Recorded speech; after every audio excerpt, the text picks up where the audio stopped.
Buenos días, buenas tardes o buenas noches. Hoy tendremos la primera parte de una edición especial de entrevistas de Microjuris, donde estaremos hablando con las 3 personas que dirigen las escuelas de Derecho en Puerto Rico. En esta ocasión tendremos al decano Fernando Moreno Rama para hablar un poco sobre esas características que distinguen, hablar un poco sobre el futuro y el presente en la educación legal. Bienvenido, decano. Gracias por la invitación. Bueno, que se repitan, que se continúen. Decano, empecemos un poco hablando sobre cuáles son esas características que distinguen a la Escuela de Derecho de la Pontificia Universidad Católica de Puerto Rico. Bueno, pues la primera está en el título, ¿verdad? Es una universidad católica, la universidad lleva el título de pontificia hace un poco más de 25 años, que es una distinción que nos vincula con Roma, el Vaticano y la Santa Sede, y hay que cumplir con unas regulaciones particulares para llevar esa distinción. Aparte del carácter religioso, católico, particularmente de la universidad, pues nuestra escuela está en el área sur, es la única escuela de derecho fuera del área metropolitana, y la mayoría de nuestros estudiantes profesores, empleados, vienen del área sur, suroeste de Puerto Rico, y eso pues es una característica que nos distingue un poco por donde estamos ubicados. Aparte de eso, en términos de matrícula, yo creo que somos la escuela más pequeña y eso crea un ambiente de familiaridad y nos gusta que se mantenga de esa manera, donde los estudiantes y los profesores se conocen entre sí, y no es esta relación de hay un salón con 60, 70 estudiantes y un profesor que jamás va a aprenderse el nombre, ni sabe que esa persona pasó por esa clase, sino que tenemos secciones más pequeñas, tenemos esa familiaridad entre los estudiantes entre sí, entre los estudiantes y los profesores, incluso con el personal administrativo también. Así que esas para mí son las características principales de la escuela a grandes rasgos. Hay otras un poquito más específicas, como el enfoque con el que vienen ya nuestros estudiantes y lo que ellos esperan sacar de su educación jurídica y dónde se ven trabajando una vez salgan y obtengan su título de Juris Doctor. Interesante. ¿Cuántos estudiantes hay en la escuela? Ahora mismo entre el programa de Juris Doctor y el programa de maestría en Derecho de Salud tenemos alrededor de 500 estudiantes. Interesante. Y usted menciona que hay una diferencia sobre lo que esperan esos estudiantes. ¿A qué se refiere? Pues mira, nuestros estudiantes, la mayoría de ellos vienen ya con la idea de que ellos van a montar su propio negocio, de que ellos van a ser abogados y abogadas y van a volver a sus pueblos, van a volver a sus comunidades y no necesariamente van a trabajar en grandes empresas o en grandes bufetes que están todos concentrados en el área metropolitana. En Ponce sí hay bufetes, pero son prácticas mucho más pequeñas. A mí me gusta decir que el bufete más grande de Ponce es nuestra clínica, así que eso te da una idea de la dimensión del tipo de bufete y el tipo de práctica que se da en el área sur de la isla. Pero te digo, nosotros tenemos estudiantes de Adjuntas, de Villalba, de Utuado, de Maricao, y esos estudiantes, muchos de ellos, su plan es regresar a sus comunidades y abrir su oficina, establecerse y dar servicios legales desde sus pueblos. Precioso.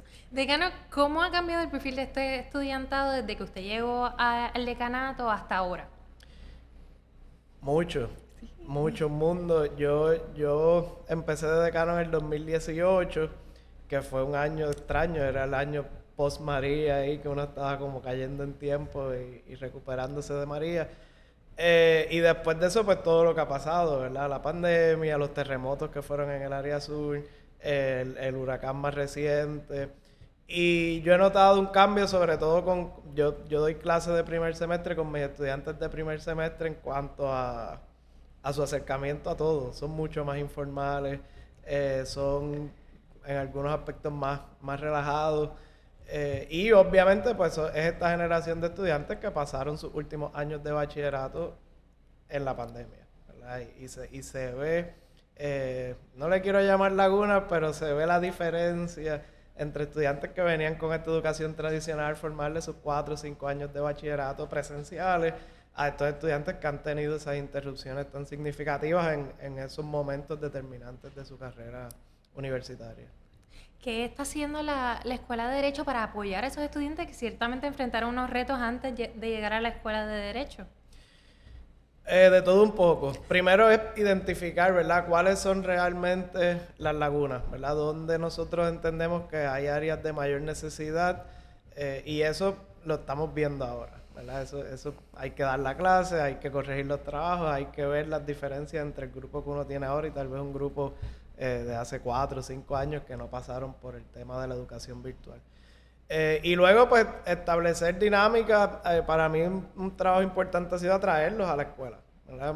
Muchos estudiantes que saben que puede coger su clase desde la sala de su casa o desde la cama en su cuarto, decirle, no, tienes que venir a un salón y te tienes que sentar y escuchar y participar en la clase presencial. Y eso de por sí es un reto, porque ya los estudiantes conocen que hay la facilidad de decir, vámonos por Zoom y de momento está todo el mundo en una computadora. Pero las dinámicas son completamente distintas. Yo como profesor odio el Zoom. Yo entiendo que tiene sus ventajas para un montón de cosas. Si nos vamos a reunir 2 o 3 para hablar algo, una reunioncita, pues mira, vámonos por Zoom, tú sabes, nadie tiene que viajar, abrimos la reunión, la cerramos a la hora que es y economizamos un montón de tiempo. Pero la dinámica del salón de clase, y particularmente la dinámica de un salón de clase de una escuela de derecho, donde se tiene que abrir espacio para la discusión, para el diálogo, no se da igual en el espacio cibernético, porque uno mismo como profesor, tú sabes, yo veo tu cara y yo veo más o menos si me estás siguiendo, veo si quieres contestarle a lo que está diciendo otro compañero, los mismos cuchicheos en el salón, tú sabes, a veces 2 estudiantes están sentados uno al lado del otro y están hablando de lo que se está discutiendo en la... Eso no pasa en el Zoom. O sea, sí, se mandan mensajes por WhatsApp, por lo que sea, por el chat, pero jamás en la vida se replica. Y entonces, pues hay cosas que son mejor y que deben pasar en el aula, aparte del encuentro, de la comunidad, de las conversaciones que se dan en la cafetería, de las conversaciones que se dan en los pasillos. Eso tiene un valor que, bueno, que es incalculable, yo creo, y que para mí es tan o más importante que lo que pasa en el salón de clase. Decano, usted menciona lagunas y que hay que atender. ¿Me podrían mencionar al menos 3 como un tipo de seguimiento para saber cuáles son, o sea, esos retos? Vamos a ver. Usted mencionó ya de entrada que el reto de que los estudiantes vuelvan, pero lagunas o retos, detalles en la redacción, quizás en la aproximación, la formalidad. ¿Cuáles son algunos de esos retos que usted identificaría? Yo creo que los mismos que tú acabas de señalar, hay unos elementos de cómo se manifiestan las ideas, esos elementos de discusión en grupo, pues que uno, mientras va madurando en la vida universitaria, va teniendo diferentes formas de expresarse en el salón de clase, de acercarse a las discusiones. Yo creo que eso por un lado, obviamente, no sé, te diría los exámenes presenciales. Yo di mi examen presencial esta semana y yo llevaba años que no lo hacía porque pues nos habíamos ido a Zoom y entre una cosa y la otra y yo creo que ya eso es una gran diferencia. O sea, no es lo mismo, siéntate ahí, yo te estoy viendo, tenemos, qué sé yo, 2 horas y contesta el examen y no puedes usar nada, ¿verdad? O no puedes consultar el libro, si el libro abierto, pues el libro abierto, pero no es lo mismo que tú estar en tu casa con la computadora, sabe Dios con quién más alrededor, esas cositas que uno iba descubriendo que iban pasando en el proceso, pero hay esos aspectos, ¿verdad? Del estudiante traerlo un poco a lo que era la educación tradicional, pero el reto aquí es no abandonar las ventajas que sabemos que tiene la tecnología. Sí, particularmente a partir de esas ventajas que tiene la tecnología, el ABA trabajó un estudio donde mencionaba que una gran cantidad de estudiantes prefieren la educación en línea. ¿Cómo balanceamos esa necesidad o esa urgencia de los estudiantes de Derecho con la urgencia también de volver a la presencialidad o la educación tradicional? ¿Existe un balance o hay que optar por una cosa o la otra? No existe, para mí no existe todavía, debe existir, Okay. Debe construirse. ¿Qué pasa? Cuando viene la pandemia, nos obligamos a salir del salón de clase y a sustituirlo con lo que sea que hubiese disponible en el momento. Y el Zoom pues funcionó, tú sabes, porque pues está todo el mundo ahí, el profesor puede dar su conferencia, y algunas dinámicas se podían más o menos replicar y mantener, y por lo menos ese contacto de hazme una pregunta, yo estoy aquí, la clase en vivo, tú sabes, no estás con un robot, no estás viendo un video a las 3 de la mañana, tú sabes, había algunas cositas que se podían replicar. Yo descubrí plataformas que las sigo usando, aunque la clase sea presencial, como que sé yo, Google Classroom. Yo antes andaba con un montón de escritos de mis estudiantes y los paseaba, los traía a mi casa, los tenía en la oficina, corregía a mano. Ahora no, ahora yo uso esa plataforma independientemente de que la clase sea presencial. Y ya no hay que imprimir, subo el trabajo a la plataforma, yo les quiero enviar algo, lo coloco ahí, es mucho más rápido, mucho más efectivo para todo el mundo. Así que esas cositas pues se quedan. Ahora, mirando a mediano o largo plazo, cómo uno integra eso al currículo, pues habrá que identificar algunas clases que sí se presten para que se den de manera virtual. Bien sea con módulos, bien sea manteniendo el formato de Zoom. Pero es un proceso que hay que, ¿verdad?, hacer las cuentas y ver qué ha funcionado, qué no ha funcionado, qué estrategias, qué tamaño de grupo, qué profesores, qué métodos de evaluación. Todos esos detallitos hay que verlos y entonces tomar una decisión. Mira, esta clase sí se puede mantener en un formato virtual o esta clase debemos entonces mantenerla solamente presencial. Esas discusiones se están teniendo en la facultad. Y se van a seguir teniendo porque, de nuevo, todos nuestros estudiantes van a llegar con esa experiencia, porque los que ya están la tuvieron en Derecho, los que están entrando la tuvieron en Bachillerato y los que vendrán pasaron su escuela superior, tal vez, y parte de su bachillerato con ese formato. Así que algo de eso ellos van a querer ver o algunas de esas comunidades van a querer tener cuando estudien Derecho. Definitivamente es una nueva forma de aprender y nueva forma de enseñar que vamos a ver en los próximos años. Pero sí, yo sé que lo abordé un poco al principio, pero si pudiésemos resumir un poco de los últimos 5 años en la Escuela de Derecho de la Pontificia Universidad Católica de Puerto Rico, ¿qué eventos usted destacaría? Es que los últimos 5 años han sido de cambios continuos. Y más o menos el tiempo que yo llevo de decano, yo empecé como decano interino en octubre del 2018. Lo primero fue rapidito en el 2019 el cambio del estándar de la reválida. Ese cambio de la ABA que afectó a las 3 escuelas de Derecho, pues dictó la agenda, ¿verdad? Sentó la pauta. Este es el tema por el que vamos a estar hablando por los próximos años y así ha sido, ¿verdad? Las escuelas hemos hecho frente común. Los otros 2 decanos, yo tengo una deuda infinita con ellos por la forma en la que han colaborado, hemos colaborado con este asunto y nos hemos podido comunicar con el Tribunal Supremo. Así que eso fue lo primero. Después de eso, pues añádele la pandemia, que es algo sin ningún tipo de precedente, ¿verdad? Uno iba ahí tratando de ver cuáles eran las mejores prácticas, tratando de mantener ciertas cosas vivas. Para mí, durante la pandemia, el tema de la comunidad era bien importante. Porque para mí, una de las cosas que yo valoro de la Escuela de Derecho es esas personas que uno conoce, esos contactos que uno va creando desde el primer día de clase. Y un poco la formación profesional, yo se lo digo a los estudiantes, empieza aquí. No esperes a tener tu título y tu reválida para ir a decir yo soy el licenciado, la licenciada tal, y crear una reputación, porque la reputación comienza en la Escuela de Derecho. Y a 5 o 10 años te van a preguntar, ¿tú conoces a fulano? Sí, era de mi clase y era el más fiestero o era el más estudioso, y esas cosas crean y modelan un poco la identidad profesional de los estudiantes.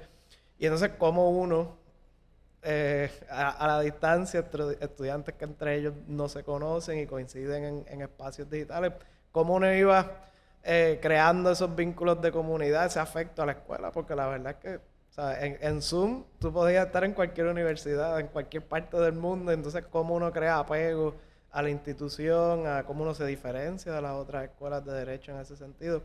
Así que la pandemia, pues, mezclar con el tema de la reválida, ahí hay 2 temas que manejaron la verdad, monopolizaron la agenda administrativa.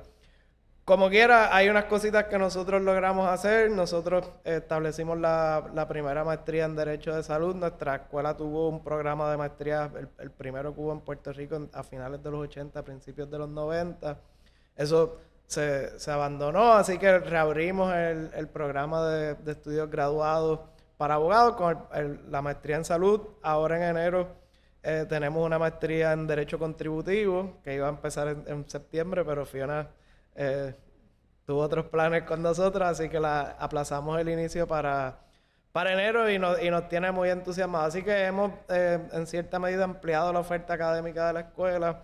Estamos montando programas como una incubadora de negocios legales para nuestros exalumnos, un poco por eso que te mencionaba hace un ratito de que nuestros estudiantes van a ser empresarios, van a montar su oficina. Así que sabemos que eso es un área que hay que reforzar. Si tú vas a montar tu negocio, no basta con que tú sepas redactar una demanda, tienes que saber de permisos y de contribuciones y tienes que tener seguros y toda esa logística de correr un negocio. Así que estamos trabajando con eso y bueno, tratando ahora de volver a la normalidad, de retomar ciertas rutinas que ya la mayoría de los estudiantes no conocen. Ahora en diciembre se nos graduó un grupo que entró en enero del 20. Y ese grupo yo lo llevo pegado del corazón porque ellos no tuvieron ni un solo semestre normal. Ellos entraron en enero del 20. Ese inicio de clases lo tuvimos que posponer un poquitito. Empezaron como en febrero porque fueron los terremotos. Y estaban en Ponce, así que cada vez que temblaba tenía que ir un ingeniero, certificar que el edificio estaba bien. Y entonces pues ese inicio de clases se pospuso. Ellos empezaron en febrero, en marzo. Estaban en sus casas cogiendo clases por Zoom. Nosotros estuvimos la mejor parte de 2 años fuera.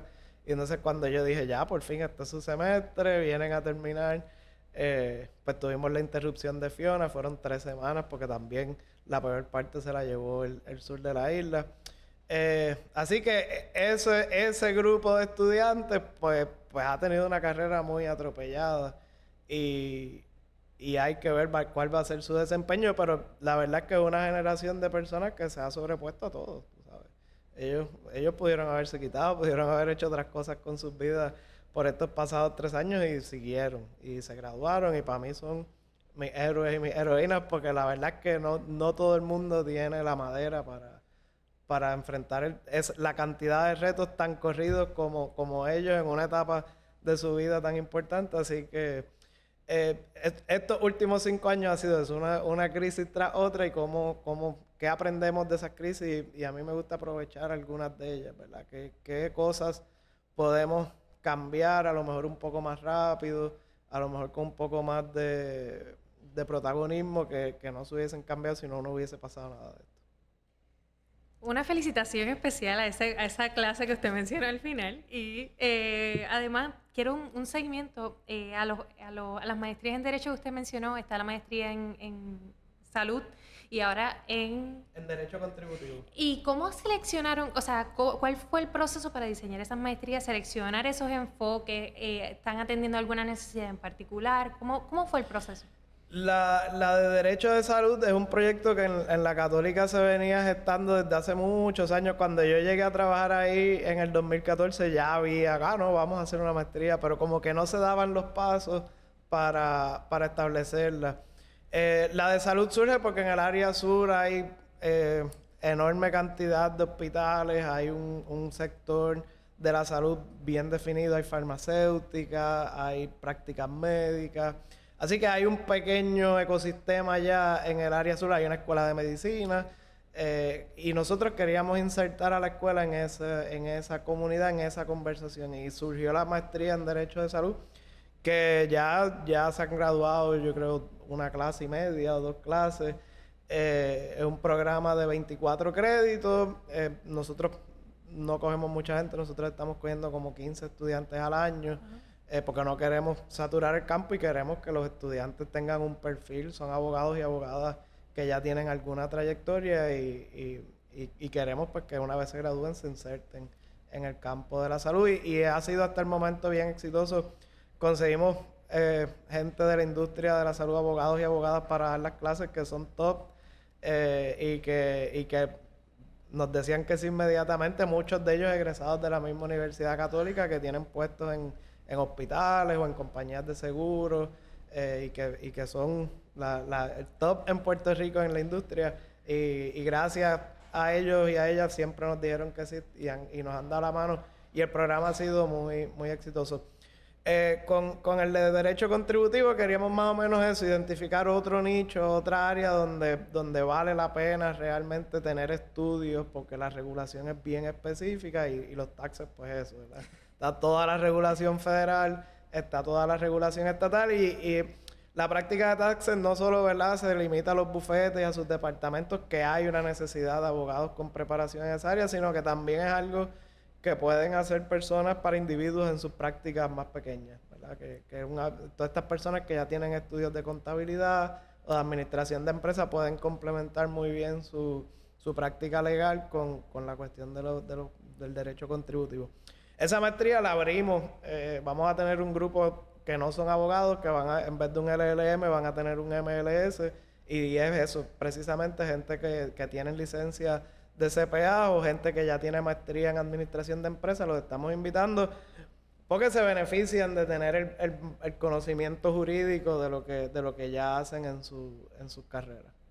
Y ya el proceso de las personas que iban a entrar ya fueron seleccionadas. Ya ese grupo está admitido porque los admitimos para empezar en septiembre. Obviamente pues tuvimos que aplazar, pero ya está todo set para empezar en enero. Pues queda convocado porque ustedes nos van a enviar el próximo espacio de solicitudes para que nosotros lo podamos publicar en Microjuris al Día. ¿Seguro? Por supuesto.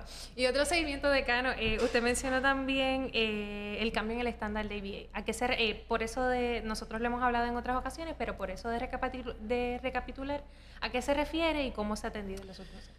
Mira, hay un estándar de acreditación que tiene que ver con el pase de reválida de los egresados. La ABA antes tenía un estándar en el que todas las escuelas de Puerto Rico cumplíamos porque medía el pase de reválida según el desempeño de la jurisdicción. Así que lo que se buscaba era que ninguna escuela estuviese por debajo 15 puntos porcentuales de la media nacional. Así que si en Puerto Rico estábamos en un 30 y pico % de pase, como hemos visto en los últimos años, pues cualquier escuela que estuviese por encima del 20% más o menos iba a estar en cumplimiento. Los últimos años las tres escuelas habíamos estado muy cerca antes del cambio. La IBA cambió eso y con la oposición de muchos sectores en Puerto Rico y fuera de Puerto Rico por implicaciones que tiene para comunidades hispanas, para comunidades afroamericanas y la búsqueda de la igualdad, ¿verdad? Y que haya más representatividad dentro de la profesión legal. Pero bueno, cambiaron el estándar y ahora requieren que 75% de los egresados de una escuela que se sientan a tomar el examen lo aprueben en un periodo de 2 años. Así que cada año uno tiene que reportar el desempeño de los 2 años anteriores. Ese estándar, desde que se propuso, nosotros sabíamos que con los números que estábamos manejando en Puerto Rico, ninguna de las escuelas iba a estar en cumplimiento y si alguna lo lograba, pues iba a ser on and off, ¿verdad? Iba a entrar, iba a salir, iba a entrar, iba a salir. Así que eso, pues, nos sentamos los decanos y dijimos, ¿qué vamos a hacer? Y la llave la tiene el Tribunal Supremo, así que, pues, las primeras conversaciones se dieron con la jueza presidenta y su equipo de trabajo. El tribunal comisionó unos estudios. Nosotros hemos hecho otros estudios, las escuelas individual, pero las escuelas también en conjunto hemos hecho algunas cosas. Y bueno, logramos entonces que el tribunal cambiara la nota de pase, la revisara después de más de 30 años. Nosotros todavía entendemos que hay un montón de cosas que hay que hacer con la reválida. Y nuestra preocupación un poco es no podemos dejar que esto sea el punto final de la conversación, independientemente cumplamos o no con el estándar, porque, qué sé yo, hay gente que dice, es que ese estándar está mal. Y yo digo, bueno, no, porque yo quiero que el 100% de mis egresados pasen la reválida. Yo no voy a pelear con eso, porque es una medida de que el trabajo que se está haciendo en el salón y en la escuela, pues, le va a permitir a esos estudiantes practicar la profesión para la que se han entrenado. Así que hay trabajo por hacer. En Estados Unidos ahora mismo se están dando conversaciones, a lo mejor me estoy adelantando a qué va a ser el futuro, pero en Estados Unidos se están dando conversaciones sobre nuevos exámenes de reválida.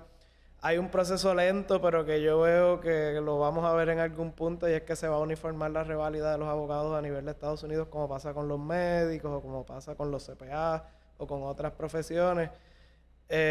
Y aquí pues tenemos que estar pendientes de todas esas conversaciones porque no podemos quedarnos atrás y esperar que se tomen decisiones por los entes reguladores y entonces nosotros acá tratar de caer en tiempo porque hay unas barreras claras, ¿verdad? Está el idioma, está la cultura, está nuestro sistema jurídico que es un poquito diferente al de los Estados Unidos.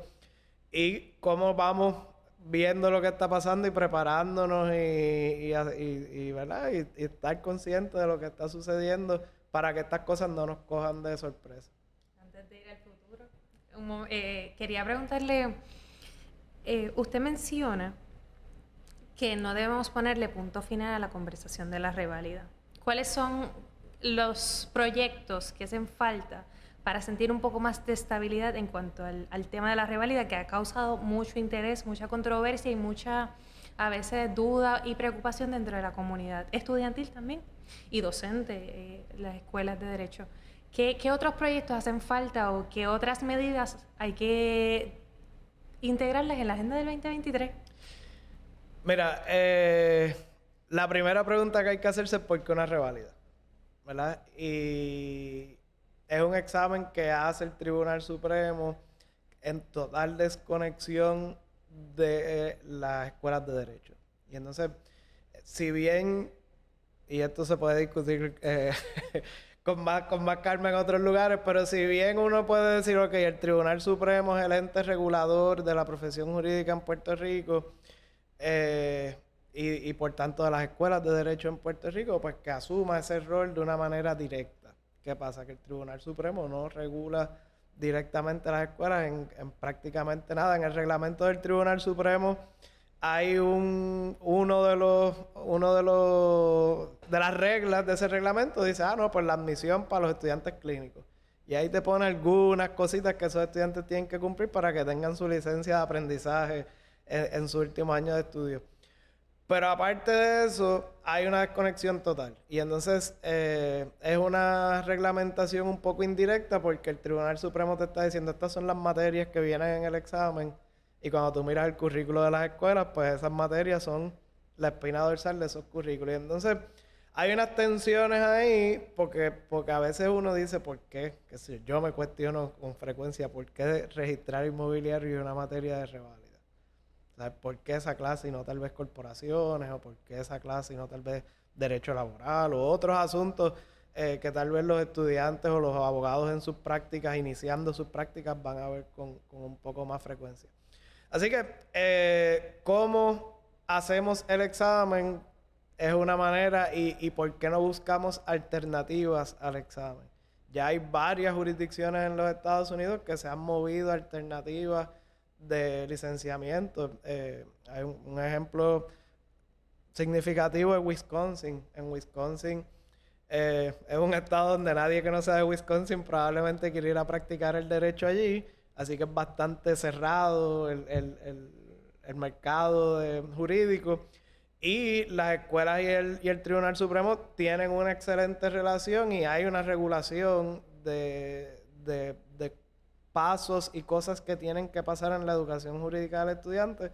Pero una vez un estudiante se gradúa de una escuela acreditada en Wisconsin, tiene su licencia. No tiene que tomar un examen de reválida. Hay otros estados donde ya se está proponiendo, bueno, está la reválida, el que la quiera coger que la coja, porque en Estados Unidos tiene la ventaja de la portabilidad. O sea, yo pasé la reválida y me la puedo llevar a todos los estados vecinos porque usan el mismo examen. Aquí nosotros no tenemos eso. Y hay sitios que ya se están moviendo o exámenes que miden cuestiones un poco más prácticas de esas competencias mínimas que los abogados debemos tener al iniciar nuestras carreras y a requerir horas. Tú gradúate, trabajas tantas horas bajo la supervisión de un abogado, tienes que redactar tantos escritos, tienes que tomar un examen de ética y al final se te certifica como que ya estás listo para practicar la profesión, que es un poco como empezó todo esto, ¿verdad? Antes no había escuelas de derecho, tú querías ser abogado, pues te ibas con un abogado y lo seguías todos los pasos y le ibas haciendo investigaciones, ibas redactando hasta que un día él te decía, ya estás listo, tú sabes, vete tú. Y un poco así en las escuelas de medicina, ¿verdad? Tienen un acercamiento más práctico a las destrezas que se van a necesitar para practicar la profesión versus las escuelas de derecho que somos todavía un poco más teóricas en nuestro acercamiento. Así que, si lo que se quiere es proteger a la sociedad, que es el pretexto de la reválida, ¿verdad? Yo te voy a dar una licencia, pero yo tengo que estar seguro que tú tengas unas competencias mínimas. Hay otras formas de establecer eso. Y no necesariamente un examen con unas materias que yo creo que son muchísimo material para poco tiempo, y que lo que mide realmente, ¿verdad? Los que hemos pasado por eso, lo que mide es memoria. No necesaria. Hay mentes jurídicas que uno conoce que son excepcionales y se cuelgan en las reválidas. Y hay otras personas que no tienen una mente jurídica tan definida y pueden memorizar y pasan las reválidas. Así que, ¿cuán efectivo es eso en términos de la protección que se le está dando al público?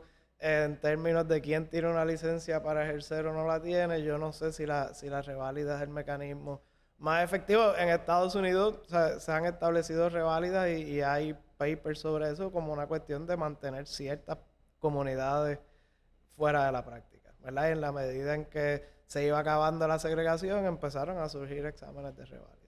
¿Y quién pasa la reválida? ¿Y cuál es la composición en los Estados Unidos de blancos, de afroamericanos, de hispanos?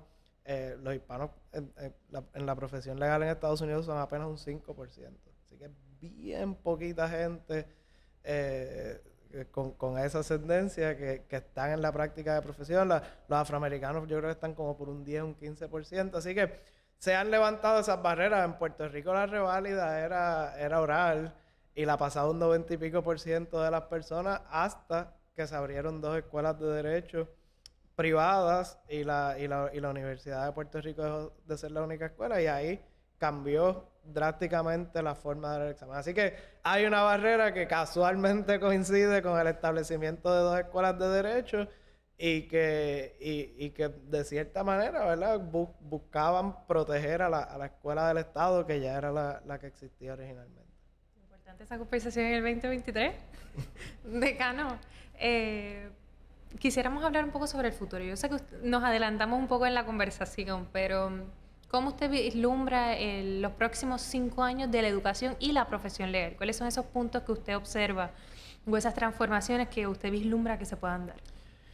Bueno, en la educación jurídica van a seguir surgiendo cambios provocados un poco por los parámetros de la acreditación de la American Bar Association. Ya hubo uno que se aprobó hace, qué sé yo, 2 meses con la cuestión del LSAT, y que se va a requerir. Hay otros cambios que están surgiendo que van a requerir cambios de currículo, como la cuestión de la identidad profesional, la educación contra los sesgos raciales y los prejuicios que ya uno trae, ¿verdad? Y que en la escuela de Derecho pues hay que preparar y educar a los estudiantes a identificarlos y a no reproducirlos en el futuro. Hay que ver cómo el mercado de las admisiones se comporta luego de la pandemia. Yo no sé por qué, pero durante la pandemia las solicitudes y las admisiones subieron. Ya están bajando. Esta misma semana se emitió un reporte a nivel de Estados Unidos donde los números de admisiones para este ciclo son bien parecidos a los números pre-pandemia. Y esos números iban un poco en la baja, se estaba perdiendo, qué sé yo, un 1% anual de estudiantes a nivel de las escuelas en Estados Unidos. Así que hay que ver cómo nos estamos reorganizando post-pandemia, cuál es la respuesta de las cosas que están pasando a nivel de la economía, que afecta mucho, ¿verdad? Si hay o no hay empleo en el sector legal, si están o no están bien remunerados. Todo eso, de alguna manera u otra, influye en la toma de decisiones de las personas que dicen, voy a ser abogado o no voy a ser abogado, o este es el momento de hacerlo o no es el momento de hacerlo. Así que estamos viviendo ese momento, ¿verdad? Y a la misma vez, como te mencionaba ahorita, hay que ver cómo adaptamos o qué de los avances tecnológicos, con qué nos vamos a quedar. Y el tema de la reválida yo creo que todavía va a tener cola por unos cuantos años más. Yo espero que esto se resuelva más temprano que tarde, pero va a seguir siendo un tema de discusión y a mí no me gustaría sacarlo de la agenda, porque entiendo que debe haber mejores maneras de cumplir con el deber que tiene el gobierno o el Tribunal Supremo de asegurarse que las personas tienen las competencias mínimas, pero que no necesariamente tiene que ser ese examen. Decano, antes de cerrar, Quisiéramos hablar un poco, usted mencionó esa curva de que va disminuyendo y de momento sube un poco durante la pandemia y vuelve a bajar. ¿Cómo la Escuela de Derecho, la Pontificia Universidad Católica va a ir atendiendo, apoyando a los estudiantes para que sigan viendo en el derecho una oportunidad de trabajo? Bueno, nosotros para estabilizar, ¿verdad?, administrativamente la escuela, un poco por eso surge también la idea de las maestrías y de traer otros programas. Hay uno que a mí me gusta mucho y estoy buscando ahí en negociaciones con otras facultades en la universidad y es crear un bachillerato en Derecho. Eso hay 5 o 10 escuelas en los Estados Unidos que lo están haciendo. Y no es un prejurídico, no es darte las herramientas para que vengas y estudies Derecho, sino un bachillerato donde tú tengas el conocimiento y si tú quieres ser paralegal, pues ya, tú sabes, tienes el conocimiento necesario para ir y dedicarte a eso. O áreas relacionadas al derecho, ¿verdad? Como apoyo.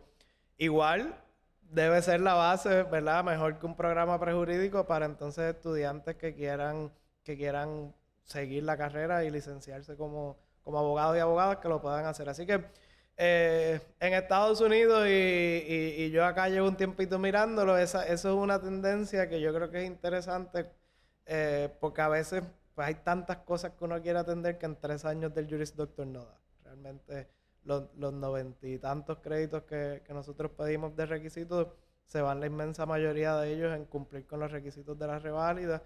Y ahora, si le añaden los cambios a la notaría, se van a ir con la notaría. Nosotros tenemos solamente 18 créditos de electiva entre cumplir con lo que pide el tribunal para la reválida general y lo que pide para la reválida notarial, y si se materializa el cambio de que van a añadir corporaciones, mercantil y tributario a la reválida notarial, ahí se van a ir todos los créditos de electiva. Así que, cómo uno trabaja, cómo los estudiantes pueden buscar y descubrir y profundizar en sus áreas de interés, que ya la gente viene con algunas de esas áreas bastante claras en su mente, y eso se atiende mayormente mediante electivas y ese tipo de cursos. Así que hay que ver cómo uno puede mejorar y expandir la oferta y el tiempo que uno tiene al estudiante, cosa de que su entrenamiento y su formación sea lo mejor posible.